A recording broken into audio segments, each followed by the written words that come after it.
તમે જે વિષયમાં પહેલેથી સારા માર્ક્સ લાવો છો તેમાં સામાન્ય રીતે વારંવાર સારા માર્ક્સ લાવી શકો છો. સારો સ્કોર કરનાર તે વિષયમાં હંમેશા સારો સ્કોર કરી શકશે. આવું શા માટે બને છે? કારણ કે તે વિષયોમાં તેને ખૂબ રસ છે. પરંતુ શા માટે તેને રસ છે? કારણ વાલી, શિક્ષકો, સહાધ્યાયીઓ અને મિત્રો તરફથી પ્રત્યક્ષ કે પરોક્ષ રીતે તેને પ્રોત્સાહન મળતું રહે છે. કારણ કે તેના આંતરિક વ્યક્તિત્વ વિશે તે પોતે અને લાગતા વળગતા સૌ કોઈ ઊંડો વિશ્વાસ ધરાવે છે.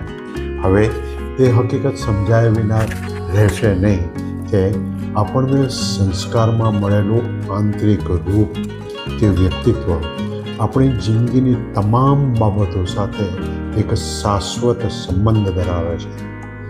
તમારી ચાલચલગત, વર્તણૂક, રીતભાત, કામ કરવાની ઢબ, તમારા આદર્શો, વિચારો, તમારી સફળતા કે નિષ્ફળતા, આવી તમામ બાબતોનો મુખ્ય આધાર તમારા આંતરિક વ્યક્તિત્વ પર છે.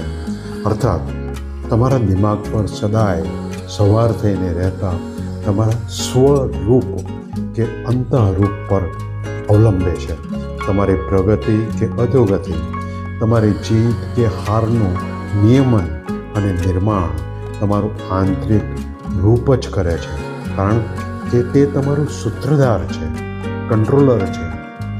જો તમારું આંતરરૂપ અસ્પષ્ટ, ગુંચાયેલું, અસ્તવ્યસ્ત કે અવિકસિત હોય તો પુખ્ત ઉંમરે પહોંચતા સુધીના અને ત્યાર પછીના પરિણામો તમારા ભાવિને કમનસીબીથી ભરી દેશે. તમારા સ્વરૂપની તમારા ભાવિ ઉપર થતી અસર વિધાતાના લેખ જેવી છે.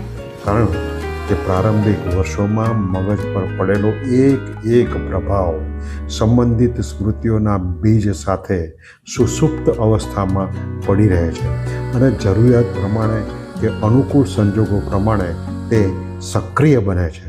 એટલે કે દરેક વ્યક્તિમાં તેનું બાળપણ જીવતું હોય છે. બાળપણ અને પુખ્તાવસ્થા વચ્ચે સંઘર્ષ કેવો છે સમજીએ. જ્યારે માણસનું મન પુખ્ત ઉંમરે પૂર્વ પ્રસ્થાપિત મર્યાદાઓને તોડવા મથે છે, સીમાઓને આંબવા કોશિશ કરે છે, ત્યારે પેલું બાળપણમાં જ આરૂઢ થયેલું આંતરરૂપ પુખ્ત મનને રોકે છે, અવરોધે છે.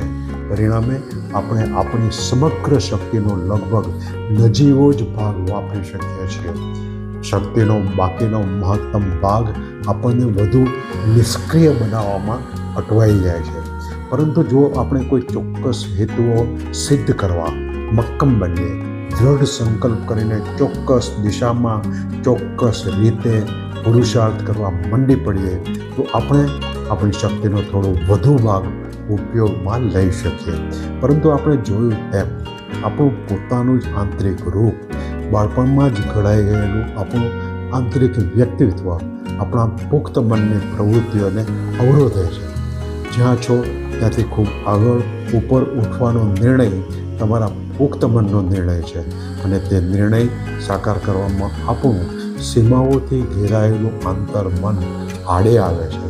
માટે નિશ્ચયપૂર્વક આપણા એ અંતઃરૂપને બદલવું પડશે, તેને નવો ઘાટ આપવો પડશે, ઘડવું પડશે, યોગ્ય એવા નવા દીબામાં તેને ઢાળીને ઠારવું પડશે.